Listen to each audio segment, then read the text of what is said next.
Hello and welcome back to the Pokébrarian Pokémon Prism Nuzlocke. We are going to start off here with just a little bit more grinding, picking up where we left off at the end of last episode. And then we will head toward Milos Catacombs. So, I hope your week's going well. We are going to get a full set of episodes out this week, including an Emerald playthrough for the first time in God only knows how long.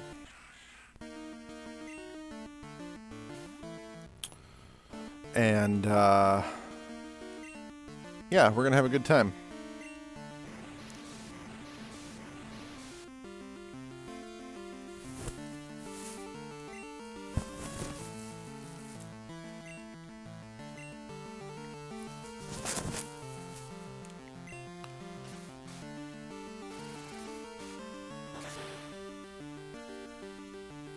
Just 1 second, I'm going to mute the mic and make a really gross noise off camera. Hang on.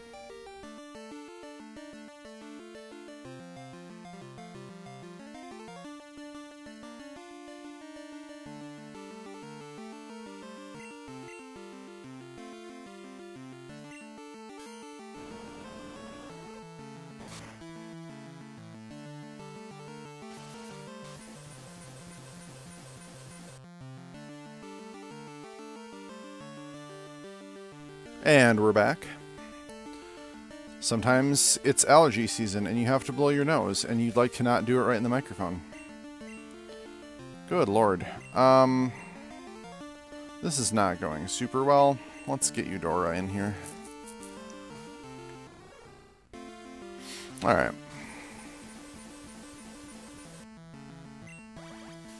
I just got Wednesday to be really good, so I really don't want to, like, accidentally lose her mid-grind.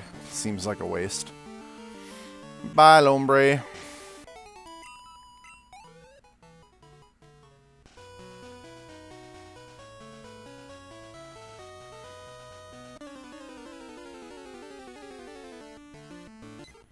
Okay, this we can definitely take down, even with a half-health Wednesday. We have no problems here. It's Hypnosis. And there we go. And we'll get some health back. So good for us.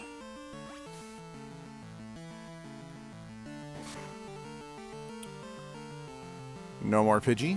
And we get most of our health back in a beautiful display of Dream Eater's power.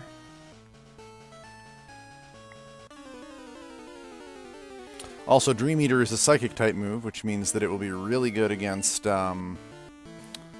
any other Ghost types we might run into later. So.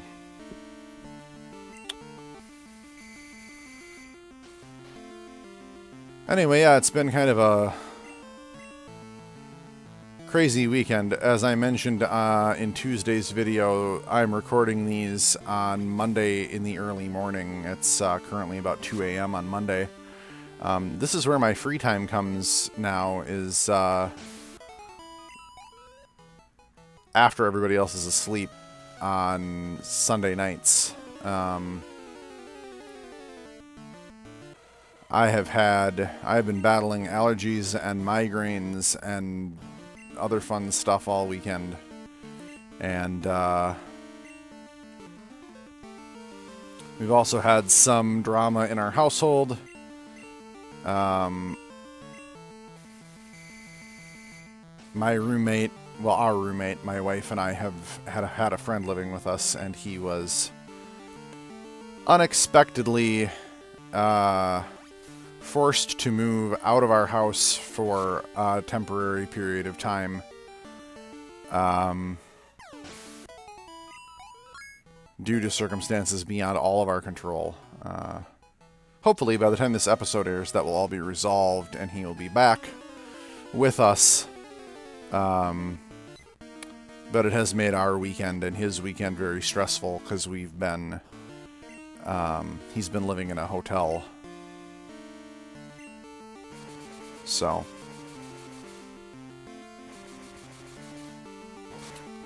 Anyway, it's just meant that I've had a lot of additional things on my mind.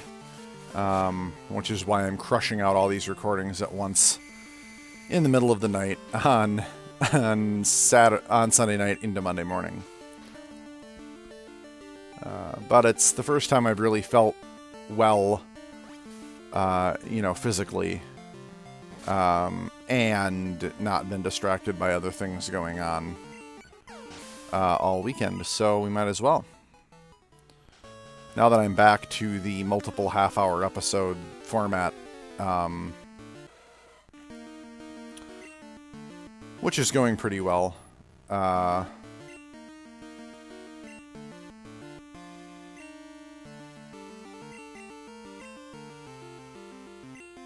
I feel like I'm a little bit more capable of recording because it doesn't require me to sit down and do nothing for 90 solid minutes, but oops, that was a mistake. But do this, that's okay, he won't wake up in one turn. Yeah, he's already asleep, no kidding. You're smart. Okay. Yum, num, num, num, num, num. Eat him up. So anyway, yeah, that's what I'm... Between that and my funky work/sleep schedule, that's why I'm doing this at in the middle of the night. Crack of dawn. Well, it will be by the time I'm done, probably.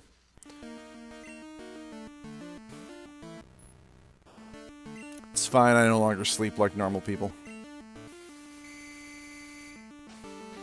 So we'll see how long I do this. I only want to really grind for about half this episode, so if I don't quite get everybody to 30 in the next 10 minutes, we'll just head into Milos Catacombs knowing that, I'll have Wednesday and Bubbles kind of doing some swap training in there.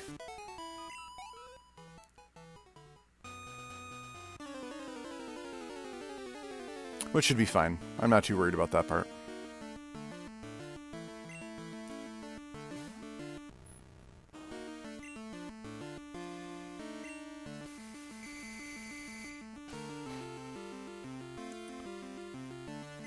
But I want to keep these episodes moving and keep them somewhat interesting, and watching me grind for a half an hour just is no fun for anybody. Frankly, getting Wednesday to evolve last episode was a big step in making her a viable Pokemon, plus the whole Hypnosis Dream Eater strat. Yeah, see, she's barely gaining any experience off these fights anymore. Because she's evolved. Let's put Bubbles up front for a little bit, see how he does.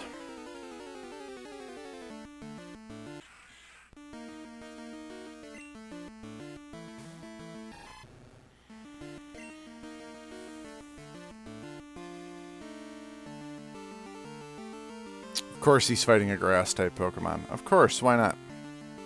Just bite it. Yeah, that'll do.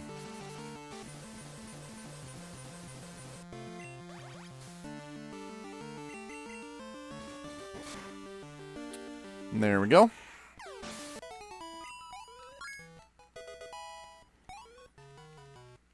Alright. Moving right along here. Also, all this walking I'm doing grinding is going to help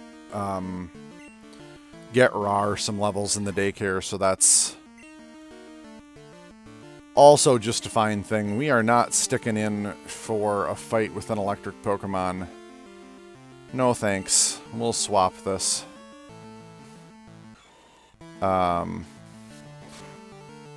Lombre was kind of scary because it might have known, like, Mega Drain. Electrike is terrifying because it definitely knows an electric move. There we go.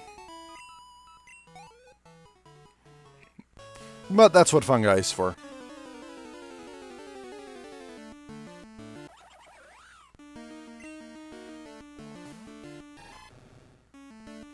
Alright, we got us a Bunnery here. We're going to Metal Claw it.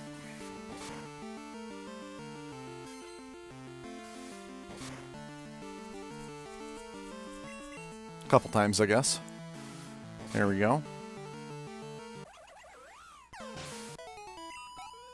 So let's see, last episode I mentioned that I'd like to take some time to talk about some books that are important to me, so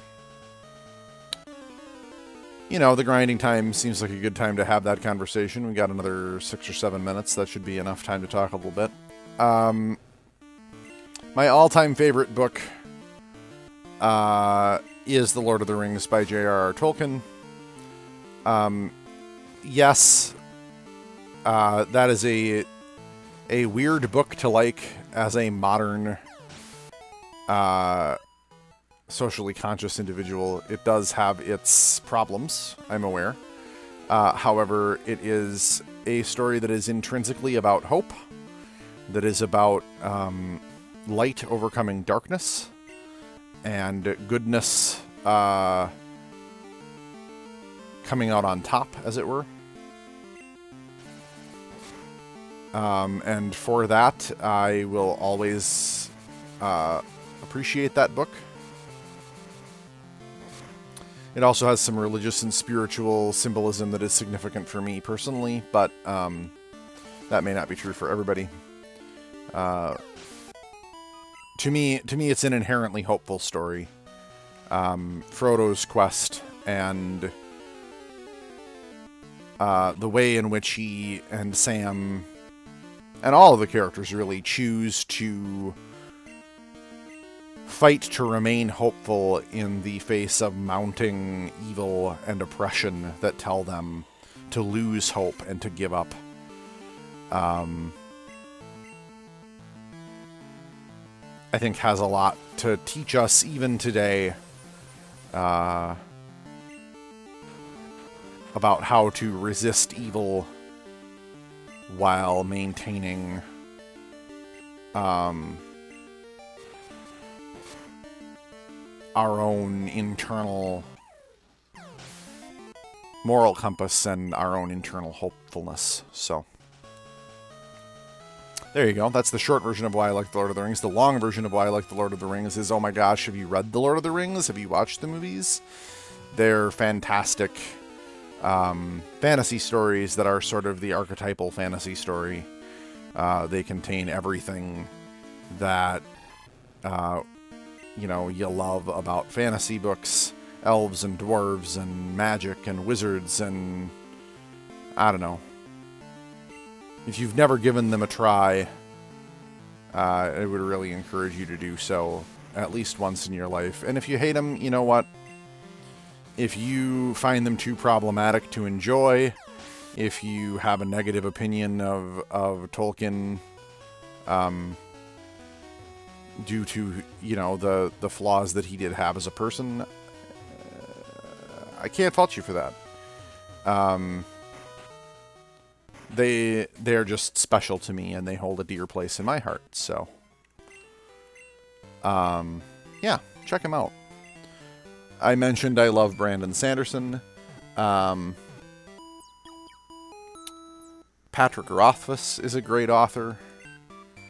He writes the Kingkiller Chronicle, which sadly at the moment there are only 2 of the 3 Kingkiller Chronicle books released, and there is no confirmation of a release date for the 3rd book as far as I know at this time, unless Pat has recently made a major announcement that I missed.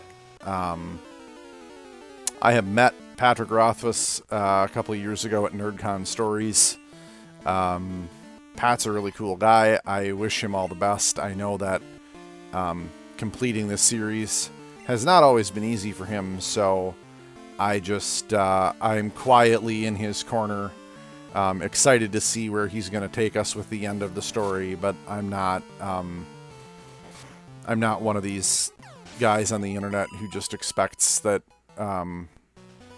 content creators are going to do what I want them to do at the speed and in the order that I want them to do it. So, Pat, you do you, and get that book done when it works out for your life, and I'm going to buy it and read it no matter what. So,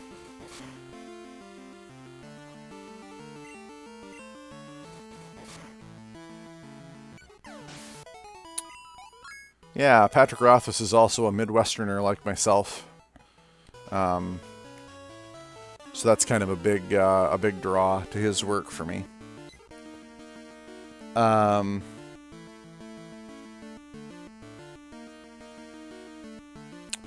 I am a long-standing fan of the Terry Brooks Shannara Chronicles.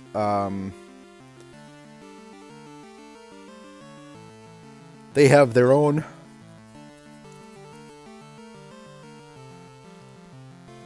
unique perspective on fantasy. In some ways, they are a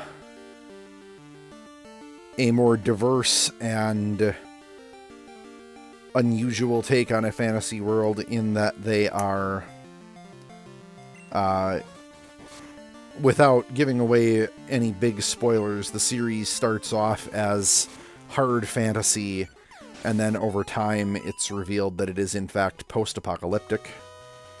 So, you come to a better understanding of Brooks's world as sort of a distant future version of our own world, which makes it even more interesting and unique.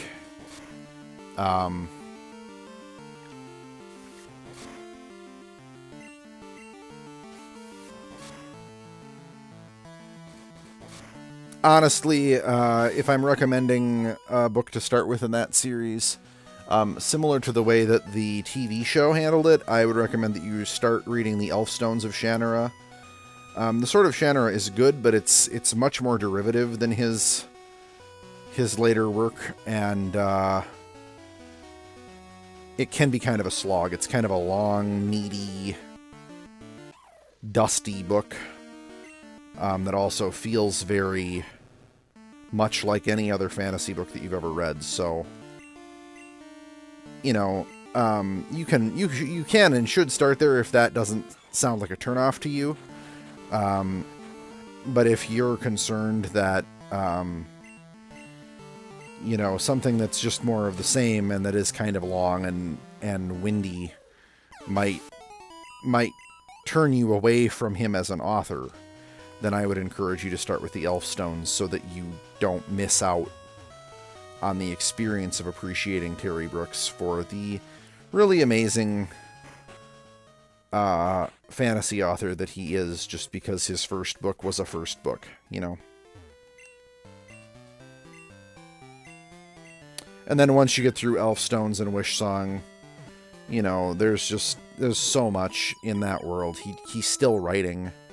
There's still more books coming out in the Shannara story, so you can begin at the beginning, but then keep reading straight through to the present day novels that he's currently publishing. And, you know, it's an author who has a long history, but you can also be a current fan.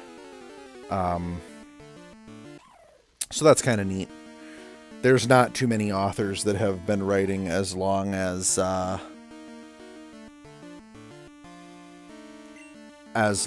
as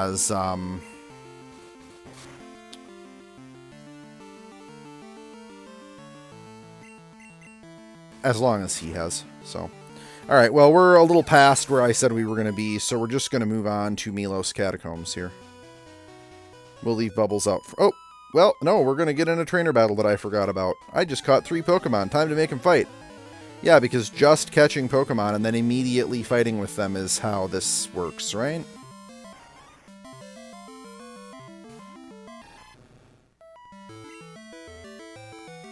So we don't want Bubbles up front for this. We'll put Bernie out.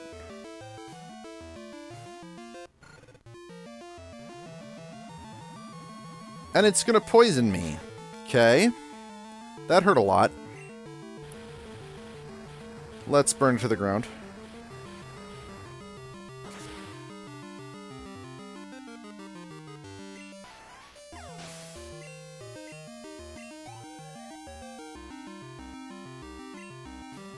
And now we've got a Manectric. We'll put Fun Guy out for that.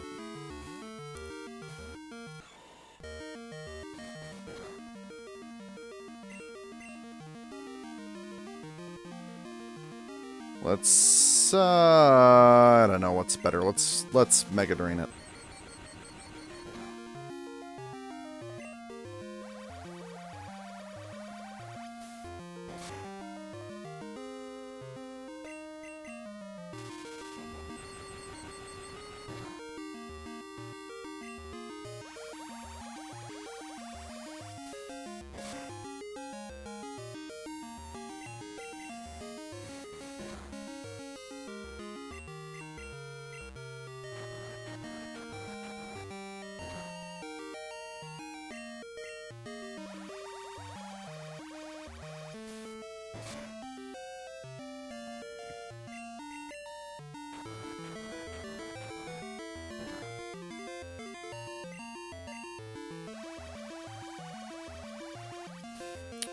Alright, and that is Manectric down. And Fun Guy...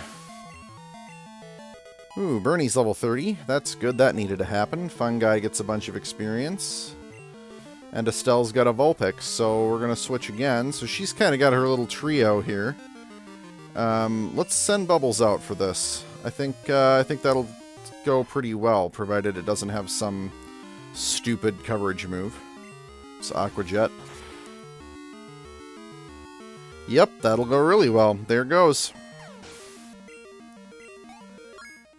And Bubbles is level 28. So that was actually a pretty effective way to grind Bubbles up. Let's dump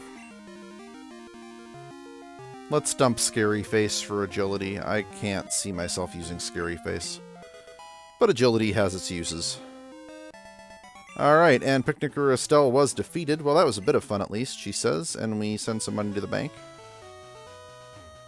Okay, there's another trainer down here. Boy, I probably should have progressed a little bit through this area before I was just like, yeah, we're done here. We can go straight to the catacombs. Yeah, no, there's a lot more. Okay, well, it's fine. I want to grind anyway, so...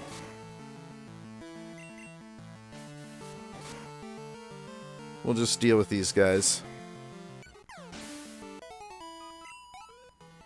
I think we'll put Wednesday back up front before this next trainer battle. Just because she is now by far the lowest level member of my party again. Hey, come on, buddy. You're supposed to look at me when I walk past you.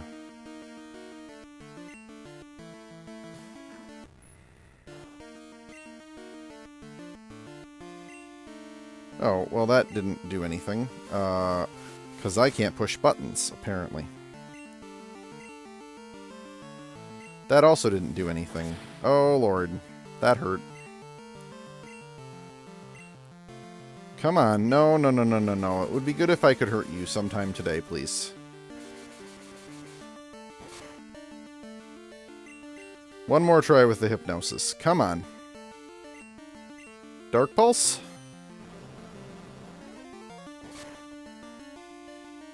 Alright, that'll take it out. That's good.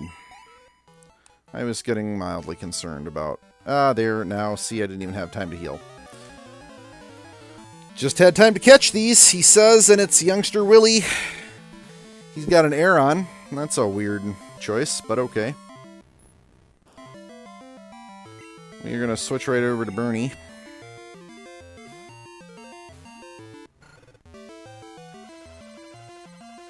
And it is going to Flash Cannon me, which doesn't do much. But I am going to light it on fire.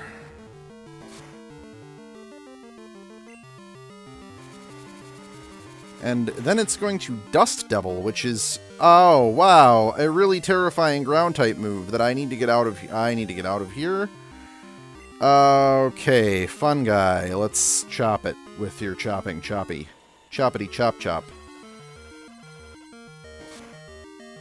You know, I remember this thing being a real pain in my butt the last time I ran through this area. There, it's gone now. Everybody gets experience. And Willie's got a Lairon. Oh, man. Okay. Let's Mega Drain it.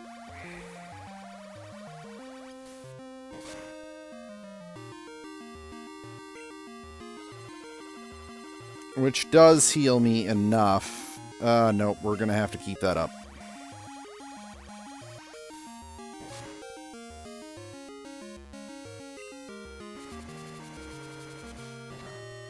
Oh, good. Alright. Wastes its turn on a not very effective move. We're gonna Karate Chop it and take it down.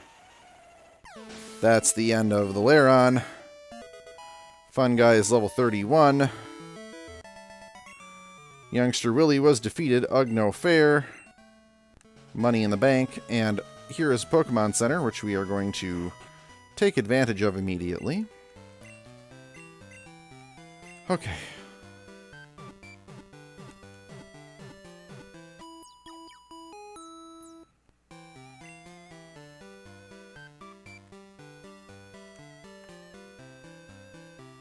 Let's see. Yeah, we've got just enough time in this episode to go do what I believe is a rival battle. Yep. Alright. Oh, look, it's the little kid who just won't quit. Your persistence is nothing but a nuisance to all Nalgeo residents. I'm bloody tired of this little goody two-shoes trying to hinder my big ambitions again. Your Pokemon better know how to fight by now. Yes, they do. Don't worry. And we should have adequate type coverage to deal with Crud, who has a Parasect, which is actually really funny. I am going to ruin this thing's day with Wednesday. It's going to have a bad time.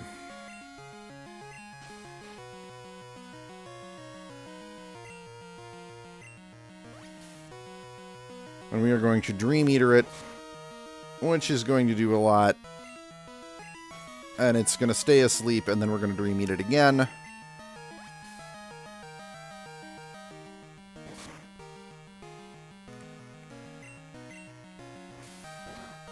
And it's going to do hardly anything to me with Fury Cutter.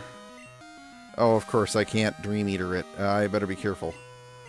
Dark Pulse. There we go. No more Parasect. Wednesday is level 27. Trying to learn Shadow Claw. Ooh. I don't know if that's better or worse than Dark Pulse. It's probably better than Nightshade, though, so we'll just learn both. And then we'll figure it out later.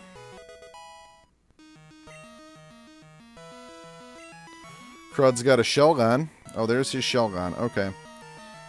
Let's see if this will just work on it, too.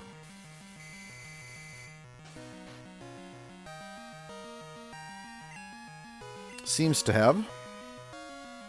We'll see how effective Dream Eater is. If not, we can swap out another Pokemon to hit it while it's asleep. Dream Eater's gonna do the job, you know? Oh, Dragon Breath. How bad is that gonna be? That is gonna suck right there. Let's get somebody else. I think Eudora can handle this.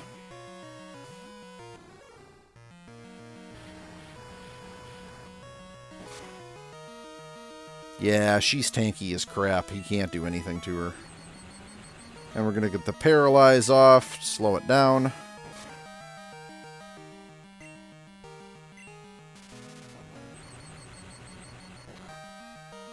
Oh, except that Spark is garbage. I forgot about that.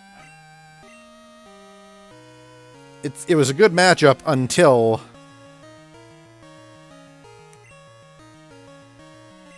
You know what? I think Morticia can probably deal with this the best.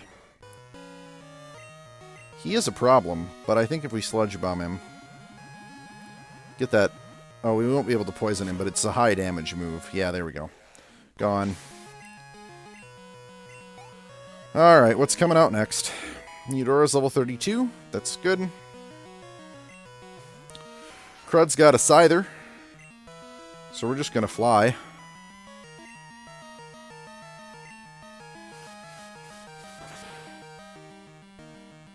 And that's the end of Scyther.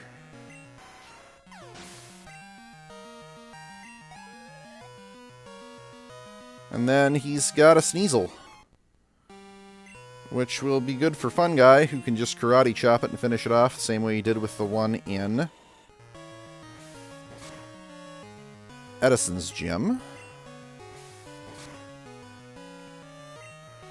Its Slash is super annoying, though.